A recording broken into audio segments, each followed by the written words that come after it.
안녕하세요. 제 이름은 캔디입니다. 제가 겪은 삶의 달콤함과 쓴맛, 그리고 위기의 순간에 만난 기적 같은 이야기를 여러분께 들려드리고 싶습니다. 부디 끝까지 들어주시면 감사하겠습니다. 나는 30대 후반의 여성이고, 괴로워도 슬퍼도 참지 않고 잠시 울었다가 다시 일어나 웃고 또 웃는 삶을 살아가고 있습니다. 저는 웃으면 복이 온다는 옛말을 믿고 억지로라도 웃으면 마음이 환해지는 기분을 느낍니다. 그러나 삶은 생각처럼 쉽지 않습니다. 저의 남편은 대학교 4학년 때 만났습니다. 그는 대학원 1년차 선배였고 공통점이 많아 우리는 소개팅을 통해 만났고 데이트를 시작했습니다. 그러나 우리의 가족사는 다르다. 제 아버지는 중학교 2학년 때 간암으로 돌아가셨고 남편은 초등학교 2학년 때 교통사고로 아버지를 여의었다고 합니다. 저희는 서로 다른 아픔과 상처를 가지고 있지만 그것이 우리를 더 강하게 만들어주고 있습니다. 감사합니다. 그렇습니다. 시어머니는 오히려 때로는 엄하고 엄격해 보이는 모습이 있었습니다. 그러나 그녀 또한 자신의 가정과 가족을 위해 최선을 다하는 모습을 보였습니다. 남편의 다정한 사랑에 반해 결혼 후에도 변함이 없던 것과는 달리 시어머니는 가장으로서의 책임과 엄숙함을 보여주었습니다. 그녀의 눈 속엔 가족의 안녕과 번영이 있었고 그것이 얼마나 소중하고 중요한지를 항상 염두에 두었습니다. 남편과 시어머니 둘 모두가 그들의 방식으로 사랑과 책임을 표현했지만 그 깊은 마음 속에는 가장과 가족에 대한 뜨거운 사랑이 느껴졌습니다. 35세의 남편을 잃은 여성입니다. 외동딸 하나를 키우면서 살아오셨습니다. 그녀는 자신의 아들에게 엄청난 애정을 쏟았고 집착도 심했지만 아들이 다른 여성을 사랑하자 질투에 사로잡힌 것 같습니다. 이런 시어머니의 고집을 꺾은 남편의 사랑도 대단했다는 생각이 들었습니다. 시어머니는 혹시 의사 며느리나 변호사 며느리, 심지어 대통령 며느리에게도 비난을 했을 것으로 생각됩니다. 그래서 신혼여행 다녀온 후 시댁을 방문했을 때 시어머니의 비난이 불편했을 텐데 결국 아들과의 결혼을 했기 때문에 마음이 편해졌을 것으로 보입니다. 당 잡았어 라고 하셨어요. 남편이 펄쩍 뛰면서 좋은 아침을 왜 그렇게 불러요? 아, 그리고 이 사람이 어디가 못생겼어. 얼마나 예쁜데. 내 눈엔 이 사람이 미스코리아고 전지현이고 송혜교야 하는 눈을 뜨고 절 두둔해 주었어요. 그랬더니 시어머니가 하는 말 귀도 작고 몸도 비실비실하고 아니 저 얼굴이 천지연이면 걔나 소나 연예인 하겠다 하고 비아냥거렸어요. 이제 한 식구가 됐다고 덕담을 해줘도 모자랄 판에 시어머니에게 외모지적질에 인신공격을 받고 보니 전춘욱이 들더라고요. 그것도 신혼부부 왔다고 저를 보러 오신 친지들이 계시는 자리에서 이런 말을 들으니 눈물이 핑 돌았어요. 그런데도 시어머니는 내 말이 어디 틀렸냐 며 친지들에게 맞장구를 유도하셨고 급기야 제 미모가 연예인급인지 아닌지 결정하자고 하셨어요. 이게 무슨 말도 안 되는 해괴한 짓거리냐며 처음엔 반대하던 남편도 기왕 이렇게 된 거 어디 해보자며 투표에 찬성했어요. 자 모두 심사숙고하고 손들어 주세요. 이 사람 얼굴이 전전 송혜교 못지않게 예쁘다. 이만하면 미인이고 말고 하는 분들 손들어 주세요. 손하면서 남편이 높이 손을 들고 요리조리 동조를 바라는 모습이었습니다. 그리 열심히 마음가짐을 아끼며 친척들을 둘러보았지만 친척들은 시어머니의 시선을 따르는 것 같이 눈을 내려놓고 손을 잡지 않았습니다. 그 모습에 자신감이 북돋아진 시어머니가 일어섰습니다. 내가 말한 대로 못생겼다. 우리 가정의 트롤 미모가 아님을 말해줄 사람 손을 드시오. 친척들은 이번에는 제 시선을 따라 손을 드시지 않았습니다. 그러자 사소한 어머니가 불편해했습니다. 자식아, 얼굴로 투표해볼 때 처음으로 머리카락이 나온다. 아, 친척님, 형님 얼굴을 많이 본다면 어떻게 손을 드시죠? 투표를 하실 분은 국회의원 선거처럼 투표하든지 합시다. 갑자기 분위기가 어색해졌고 익명 투표 분위기가 되었습니다. 남편은 종이와 서명펜을 들어왔습니다. 이 상황에서 사람의 외모로 투표하는 것이 얼마나 어처구니 없는지 느껴져 조심스럽게 손을 들었습니다. 그때 남편이 말했습니다. 자, 왜 말이 없어? 매력 발산 시간을 주세요. 매력 발산을 위한 시간이 얼마든지 필요하다. 그렇습니다. 매력 발산은 얼마든지 가능했고, 그녀는 첫 만남의 친척 어른들 앞에서 떨리는 목소리로 검지 손가락을 들어 질 더하기 1은 귀요미라고 말하며 볼따구를 강조하고 귀요미 노래를 부르며 손가락 하트, 중간 하트, 큰 하트, 3단 하트로 그녀의 귀여움을 최대한 어필했습니다. 친척들의 박수 소리가 들리면서 기만하면 될 것 같다라는 확신이 생겼습니다. 어라, 투표 결과가 무승부였다고요? 제가 기권 투표를 했더니 동점이 나와서 제 자존심이 상했어요.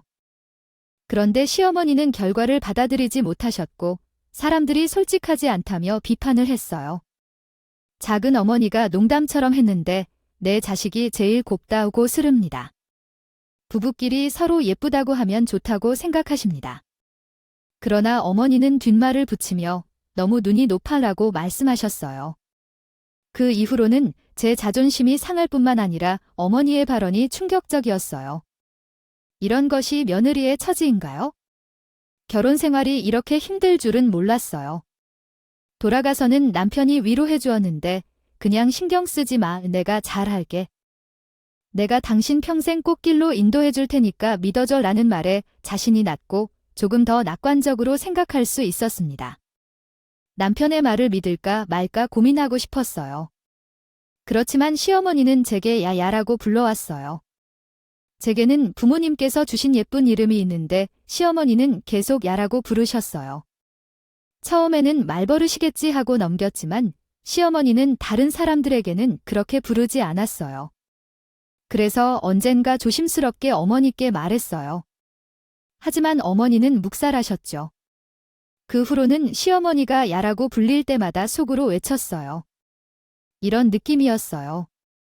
당신이 말했을 때 나는 이렇게 되어야 망막이 희석되고 얇아지는 기분을 느꼈다. 시어머니가 야호 야호 야생화 야인시대 야야야라고 부를 때마다 입모양으로만 야호 야호 야호로 만들어버렸더니 시어머니의 호칭에 더 이상 연연하지 않고 오히려 시어머니가 부를 때마다 어떤 단어를 속으로 만들어 볼까 기대하게 되었다. 좋았을 텐데 그런 생각으로 하려 했지만 아무리 기대해도 속상하게 불렀던 것은 마찬가지였지만 울지 않으려고 노력했다. 나는 시어머니를 기쁘게 하려고 최선을 다했지만 시어머니는 항상 나의 결점만을 찾았다. 결혼 후 처음으로 만난 시아버지 생일에 수산시장에 가서 신선한 해산물과 채소를 구매한 후 시댁으로 갔지만 시어머니는 고생했다, 고마웠다 라는 말 한마디도 없이 전복이 짜서 못 먹을 만큼이고 조기가 큰 것보다 작은 것이 더 맛있다는데 잘못 샀다며 잔소리만 늘어났다. 내가 전복과 문어를 씻고 자르고 칼질하는 것조차 혀를 찡그리며 핀잔을 줬다. 마침내 넌 친정에서 뭘 배웠냐 라는 못된 시어머니들의 전형적인 명대사를 내게 던지셨다. 내 며느리야. 내가 시어머니네 집에서 정말 무얼 배웠느냐? 어제 그 쉬운 일 하나도 제대로 못했지? 머리도 복잡하니 손재주도 잘 안 돼서 생활을 어떻게 해내느냐? 어머니 다시 도와줄게. 이렇게 자르면 될까? 아유, 이게 처음이지. 나는 못 보고 있구나. IP 켜, 내가 알아서 할 테니까 가서 떡이나 가져와. 알겠어. 처음에 나도 시어머니의 욕과 혹독한 꾸짖음에 눈물과 콧물이 날랐지만 시어머니네 집을 다녀온 뒤 몇 날 며칠 내내 시어머니를 원망하고 미워했어. 내가 어떻게 해도 시어머니는 변함없이 나를 미워하니까 이렇게 평생 누군가를 미워하면서 살아야 하나 했어. 그것도 난 이 세상에서 가장 사랑하는 남편을 낳아준 시어머니인데. 그래서 생각했지? 시어머니는 질투 때문에 눈이 멀다고. 마음 아픈 사람이란 생각이 들었어. 환자에게 일반인의 행동을 바라면 안 된다고.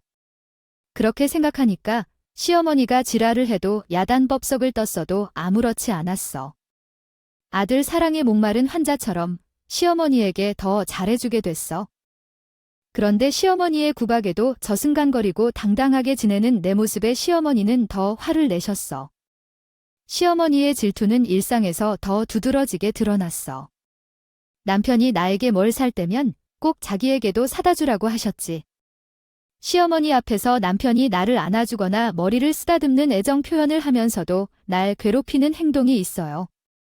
밥 먹을 때도 맛있는 고기 반찬을 다 내 앞에 놓고 제 밥그릇은 텅 비게 하시고 남편이 반찬을 주거나 접시에 올려주지 않아서 민망해해요. 시어머니가 헛기침을 시작하면 설거지부터 이불 빨래, 대청소까지 다 제가 해야 해요. 심지어 냉장고 정리도 시키시고 여기저기 일을 시키잖아요.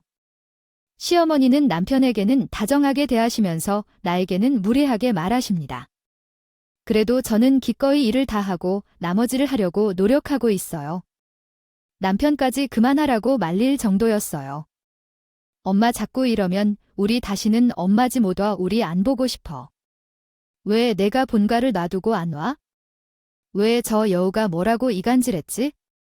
아니, 엄마가 미주를 너무 함부로 대하시잖아요.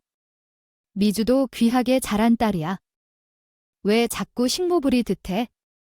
장모님이 얼마나 속상하시겠어? 저 못난 게 잘난 내 아들 데리고 사는데 내가 이 정도도 못해? 내가 널 어떻게 키웠는데? 내가 남편 먼저 보내고 너를 어떻게 키웠는데? 하면서 눈물을 훔치시면 효심이 지극한 남편은 또 시어머니를 달래야만 했죠. 그리고 집으로 돌아오면 항상 남편이 미안하다고 말했고 늘 제 옆에서 다정히 잘 대해줬기 때문에 시어머니의 폭언과 만행도 견뎌낼 수가 있었습니다.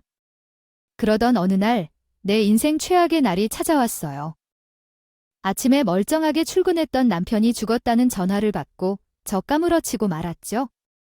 남편은 집안의 사업인 친환경 비료제조 회사에 다니고 있었고 그날따라 안개 낀 도로에 갑자기 나타난 고라니를 피하다가 중앙선을 넘어 마주오던 승용차와 충돌했다고 했어요.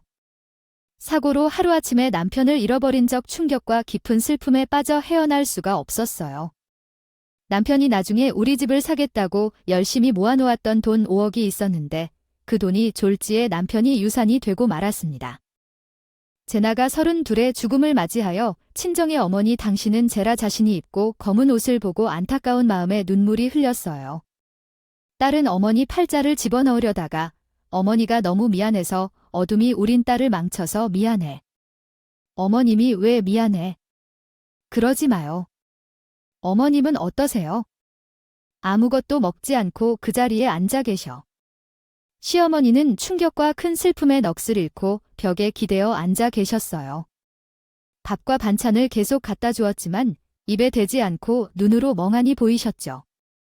시어머니에겐 하늘이 무너져도 지구가 망해도 같은 충격적인 사건이었을 텐데 어떻게 견뎌내실지를 걱정했습니다. 영화나 드라마에서처럼 눈물을 흘리거나 소리를 질러 아프게 할 것 같았던 시어머니가 제게 아무런 말도 건네지 않고 쳐다보지 않아서 안정적인 폭풍처럼 무서웠습니다. 하지만 나도 남편을 잃어 너무나 슬퍼하는데 어머니까지 챙기거나 돌볼 여유가 없어서 그렇습니다. 비통에 죽을 지경에서 장례를 치르고 남편을 내어놓고 돌아온 점에 대해 이야기합니다. 매일 남편의 무덤으로 찾아가서 텅 빈 자리를 감당하기가 어려웠어요. 남편 무덤 앞에 앉아 커피를 나누거나 소주를 따르기도 했고 가끔 남편이 좋아했던 치즈 소시지를 올리기도 했어요. 어느 날 며칠 지나 정신없이 울고 있는 시어머니를 발견했어요. 장례식 때 시어머니는 제게서 투명히 인간다운 대하셨지만 아이를 잃는 아픔을 알면서 나도 마음이 아파졌어요. 그래서 접근했는데 시어머니는 울고 있지 않았어요. 우는 척 연기를 하고 있었어요.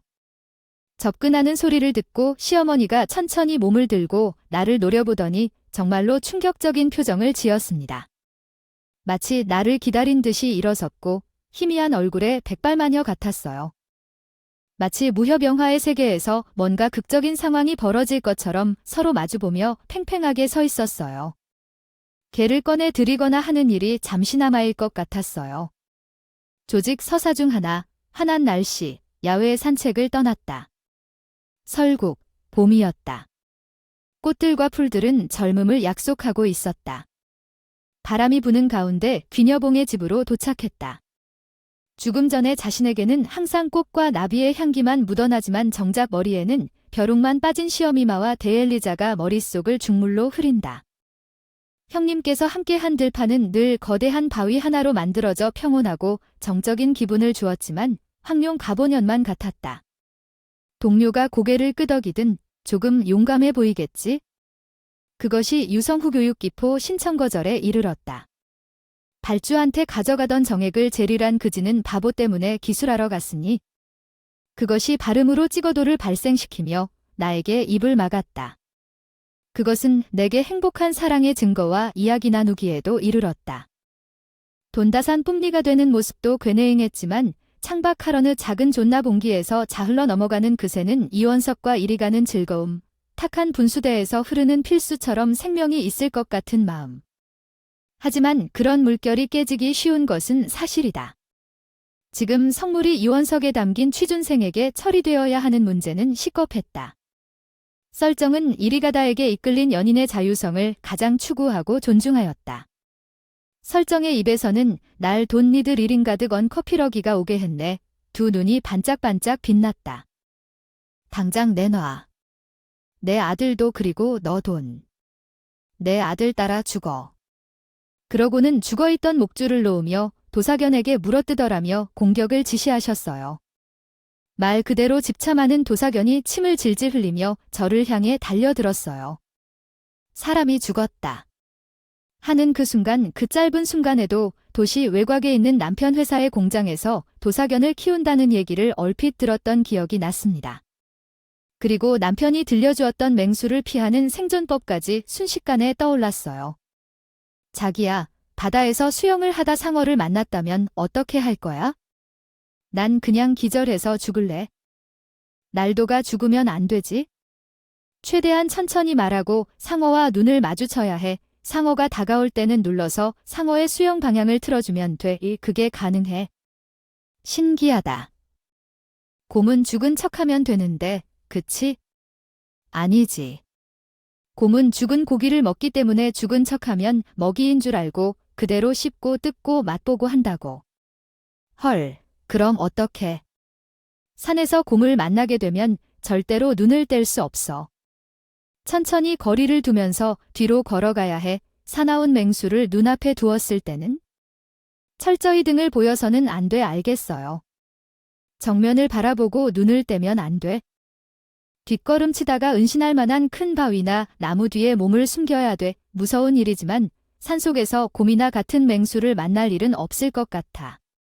그건 알 수 없지만, 아, 맞다. 만약 들개가 쫓아올 때는 가발이나 신발 등을 멀리 던져서 시선을 돌려야 해. 남편이 그랬던 말이 계속 떠올랐어. 들개가 다가온다면 가발이나 신발을 멀리 던져서 돌아봐야 해. 그 말이 머릿속에서 자동 재생됐고 나는 지치게 고래고래 소리치며 도망쳤어. 그런데 과연 인간이 위급한 순간에 어쩔 수 없는 힘을 발휘한다고들 하잖아. 지금같이 아기가 차 밑에 깔려있을 때 문득 떠오르곤 해요. 없어 있는 상처에 기름을 바르더니 저희 어머님처럼 나를 기계대로 뚫어삼을 지극히 친절하게 저를 살펴보시고 있는데 그때 부러운 행복한 미소일까요? 저는 어머님 다시는 만나지 못할 것 같은 날 제 몸을 옷을 벗겨 감읍했습니다. 그들이 나에게 같이 잃은 저의 몸은 마음과도 같이 찰랑하게 녹아내렸습니다. 지금 우리에게 불러준 가슴은 어머님의 노래였던 것입니다. 여러 생체계를 소독하고 치료까지 해주었습니다. 움막은 방 2칸짜리로 하나는 침실용이고 하나는 거실 겸 부엌으로 사용하는 것 같았는데 정리정돈이 잘 되어 있어서 집주인의 깔끔한 성격을 알게 했어요. 화장실은 밖에 따로 있었고요. 움막집 예수님은 군부를 뺀 방에 이부자리를 펴고 얼른 누우라고 하셨고 전 사양할 힘도 없어서 그대로 잠에 취해 쓰러져 죽은 듯이 잤습니다. 다음날 아침 따스한 우유죽까지 챙겨주시는 모습에 전 참았던 눈물이 터지고 말았어요. 그렇게 전 시어머니의 모진 구박에도 남편의 사랑에 힘입어 씩씩하게 견뎠는데 사고로 하루아침에 남편을 잃고 그리운 마음에 남편 무덤을 찾았건만 시어머니가 남편의 유산을 달라며 도사견을 푸는 바람에 여기까지 도망쳐왔다는 기막힌 제 사연을 들려주었습니다. 문막집 예수님은 고개를 끄덕끄덕 하더니 말없이 밖으로 나가시더니 한참을 바위에 앉아서 산 그림자를 바라보셨어요. 이 사람도 마음의 상처가 몹시 큰 사람이구나 하는 생각이 들어서 그 옆에 가서 앉았습니다. 그제야 그가 도인 같은 얼굴로 가족을 잃은 그 애타는 마음은 제가 알죠라며 자신의 이야기를 꺼내주었습니다. 그는 산에 들어오기 전 꽤 잘 나가던 사업가였다고 해요. 고등학교 때부터 좋아한 첫사랑과 결혼해서 아들 둘 낳고 행복하게 살아남아 새해를 맞아 동해안으로 해돋이를 보러 가던 중 터널에서 10중 차량 사고로 사랑하는 가족을 모두 잃은 주인공의 이야기입니다. 죄책감에 시달리며 산속으로 은둔해 5년이 지났지만 여전히 그곳에 머물고 있습니다. 처음에는 죄를 속죄하려고 산속으로 갔지만 이제는 그곳이 너무 익숙해져서 다시 사회로 나가기가 두려운 것 같습니다. 마을 사람들은 그를 도서라고 불러 예수님과 닮은 산신령으로 여기기도 합니다. 자연이 주는 치유의 힘을 느껴 휴식을 취하는 동안 계속 산속에 머물고 싶다는 마음을 품고 있는 것 같습니다. 네, 거실에서 주무시기 전에 방문을 잠그십시오. 편안히 주무시고 언제든지 계셔도 좋아요. 처음 보는 사람이지만 서로 심금을 열고 대화를 나누었습니다. 몸을 가리기 위한 핑계가 아니라 산속의 오두막에서 함께 생활하게 되었습니다. 오랫동안 살아온 산속 사람이어서 그의 마음은 맑고 깨끗했습니다. 여행을 시작하기 위해 일어날 때 즉각적으로 몸을 단련하고 체조를 하기 시작했습니다. 그 결과 몸이 강해지고 체력이 향상되었고 샤넬 향수가 갖추어진 발걸음은 마치 스님의 것처럼 민첩했습니다. 그러나 자연 속에서 살다 보면 불편함이 있어도 참을 수 있는 인내와 절제, 자연과 조화를 이루는 시간이 필요했습니다. 함께 산 그림을 보면서 앉아서 고요함을 느낄 때 내면을 되돌아보고 자기 성찰을 하게 되는 것 같았습니다. 오두막에서 예수님과의 만남을 통해 고독과 외로움을 이겨내고 외부 세계에 대한 열정과 희망을 얻게 되었습니다.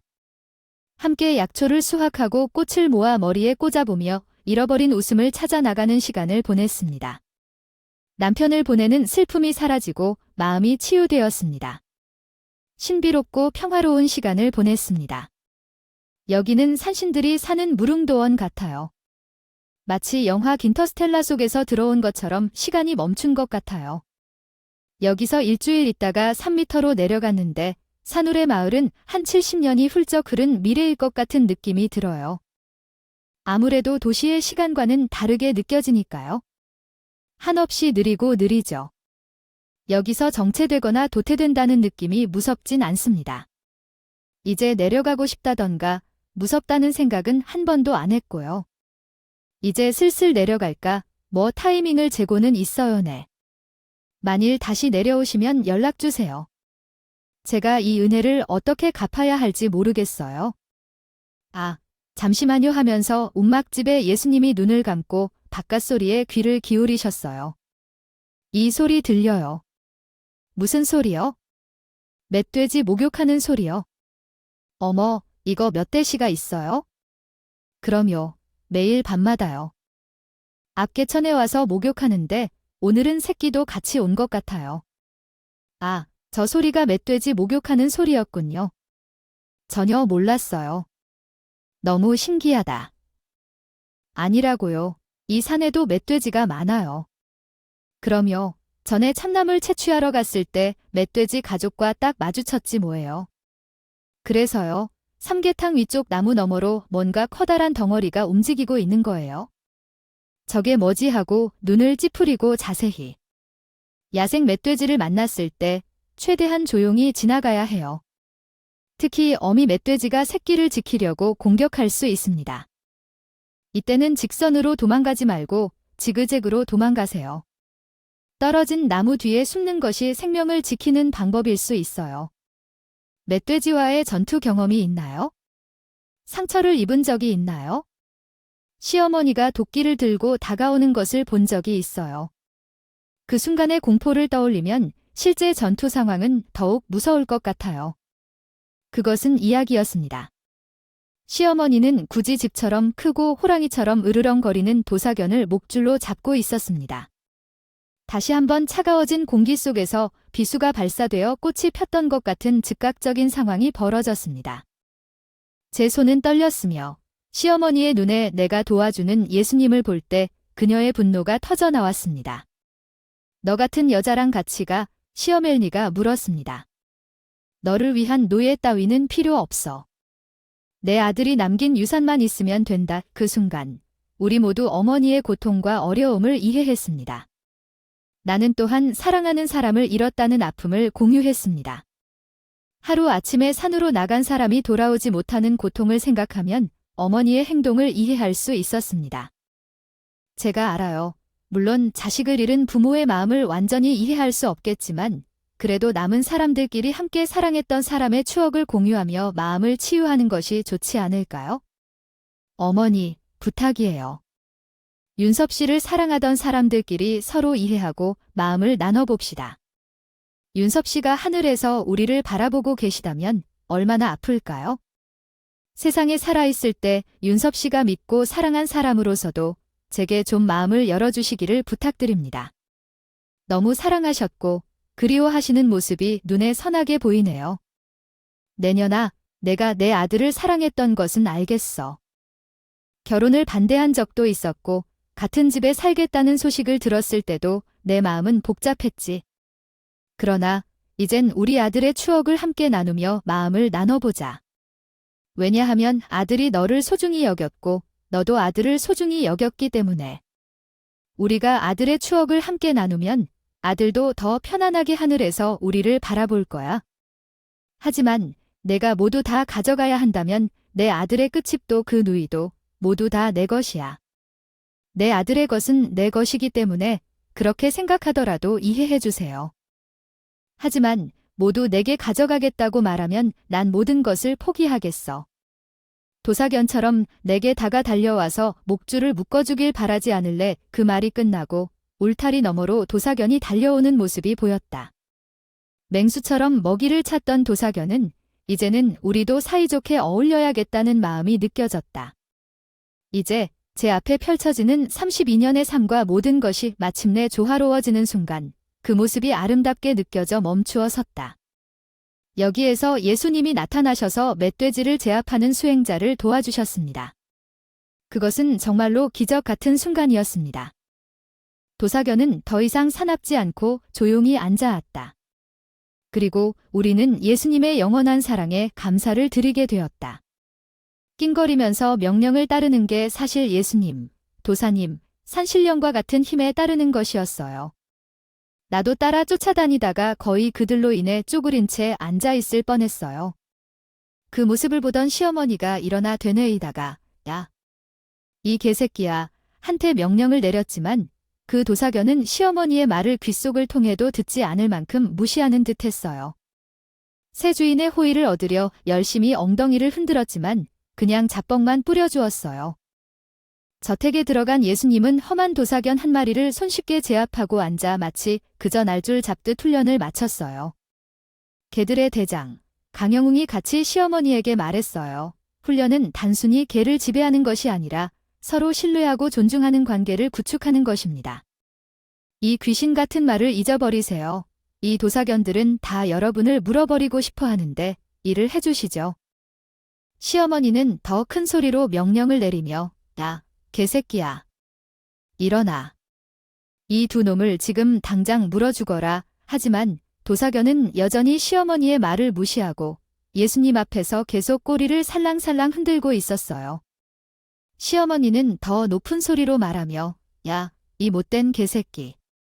일어나. 이제 바로 이 두 놈을 꼭 뜯어주게. 하지만 이런 시의적인 말을 사라지게 하며 부인의 여생 동안도 함께 사는 것은 나쁘지 않을 거예요. 그럴 리 없다고 생각하지만 어디서 말도 안 되는 개소리가 나타나면서 내 삶을 불편하게 하는 건 너무한 짓이다. 너도 미쳤구나 하며 여기저기 소리쳤습니다. 문막집에 계시던 예수님도 참을 수 없어서 한숨을 내쉬고는 더는 못 참겠다는 표정으로 휘파람을 불며 시어머니를 향해 손짓을 했습니다. 그러자며 명령을 내리자마자 도사견이 갑자기 일어나서 시어머니 쪽으로 달려가며 지저대기 시작했습니다. 시어머니는 이 멍청한 놈아 하며 손을 들고 다리를 휘저으며 발작을 일으켰습니다. 예수님은 다시 휘파람을 불며 도사견을 멈추라고 했습니다. 그런데 이번에는 사른 고구마를 꺼내주었고 도사견은 냠냠 소리를 내며 맛있게 먹었습니다. 어르신, 이것이 마지막 제안입니다. 이제 평화롭게 살아갈 의지가 없으신가요? 그건 내 며느리가 아니라 원수다. 내 아들을 빼앗은 원수. 내 아들을 잡아먹으면서도 제대로 씹어먹어라. 모자를 써야 할 욕심 부리는 것은 시어머니의 사태를 들은 내가 머릿속을 절레절레 흔들며 생각했습니다. 나 같으면 마지못해 그렇게 했을지도 모르겠다고 하고 이 자리를 떠날 수도 있을 것 같습니다. 얼마나 제가 싫어졌던 건지 함께 살아가는 삶을 칠 때의 거부감을 느꼈었어요. 아들을 향한 시어머니의 사랑이 애착에서 넘어 집착이 되는 것을 알았지만 이 정도로 심각할 줄 몰랐어요. 마음이 아프다는 건 알았지만 광기 수준까지인 줄 몰랐어요. 이것이 사랑이라면, 이것이 모성애라면 나는 그 사랑을 거부합니다. 화해를 도모하려던 문명의 예수님도 나를 거부하는 시어머니의 의지를 읽어내고 어쩔 수 없다는 표정을 짓고 손을 휘둘렀어요. 시어머니를 향해 외친 후 도사견 세바스찬이 시어머니를 쫓아들었어요. 그리고 시어머니는 비명을 지르며 도망쳐 산 아래로 내려갔어요. 그리고 도사견이 시어머니 뒤쫓아가며 그녀를 쫓았고 시어머니의 비명이 계곡에 울려 퍼졌어요. 그렇게 해서 나는 시어머니의 폭언과 농담에서 벗어날 수 있었어요. 하지만 마음은 편하지 않았어요. 나중에야 알게 되었는데 시어머니는 도사견에 밀려 병원에 입원했고 정상을 벗어나는 발언과 행동으로 인해 정신병원에 입원되었다는 이야기를 알게 되었습니다. 작은 어머니께 전해드렸습니다. 부디 좋은 치료와 약물로 시어머니의 정신병적인 집착과 강박이 치료되었으면 하는 바람입니다. 남편의 유서는 법정 상속 비율대로 배우자인 제가 1, 5, 시어머니가 1 이렇게 법대로 나눴으니 염려 마세요. 그 전 남편과 살던 집을 떠나 친정어머니와 함께 살게 됐어요. 교육을 받고 지금은 아이들을 위한 숲해설사로 일하고 있답니다. 숲에 가면 몸도 마음도 가벼워지고 근심 걱정 스트레스가 저절로 없어져 버리니까요. 자연에 있으면 어느새 마음이 너그러워지고 긍정적이 되면서 무엇이든 품을 수 있을 것 같은 호연지기가 생기잖아요. 이렇게 잠시 만났던 그 산속에서의 일주일이 제 인생에 막대한 영향을 주었죠. 남편과 이별한 지 3년쯤 되자 오빠와 올케가 슬슬 소개팅 이야기를 꺼내며 제 눈치를 살펴요. 전 괜찮다고 거절하고 있어요. 왜냐면 제 마음속엔 저를 구해준 움막집에 예수님 그 남자가 있으니까요. 움막집이 예수님도 이제는 산을 내려와 본업으로 복고했고 시간이 날 때마다 저와 함께 그 산으로 산행을 떠나고는 해요. 자연의 시기는 자신의 속도에 맞춰 흐르고 그 안에서 제 슬픔도 잊혀졌어요. 이제 새로운 인연을 만나 서로 돕고 의지하면서 서로의 희망과 행복이 되어지기로 했답니다. 이렇게 제 인생의 단맛과 쓴맛, 기적 같은 이야기를 들려드리면서 지난날을 돌이키니 시어머니의 모든 구박에도 당당하게 맞섰던 저가 자랑스럽습니다. 누구도 저를 함부로 다루지 못하도록 결코 꺾이지 않을 것이라고 힘을 내었던 저가 기특합니다. 저는 지금도 웃음의 힘을 믿습니다. 한번 크게 웃을 때마다 엔돌핀 같은 호르몬이 21가지나 생성된다고 하잖아요. 불안하거나 짜증이 날 때, 혹은 공포와 불안한 마음이 들 때조차도 억지로라도 웃어보세요. 얼굴 근육과 뼈가 움직이며 신체는 시원해지고 자신감이 생기며 활력이 넘칠 때를 느낄 수 있을 거예요. 그러니 여러분도 하나씩 웃으세요. 웃음은 복을 가져다 주니까요. 몇 가지 들려주셔서 감사합니다.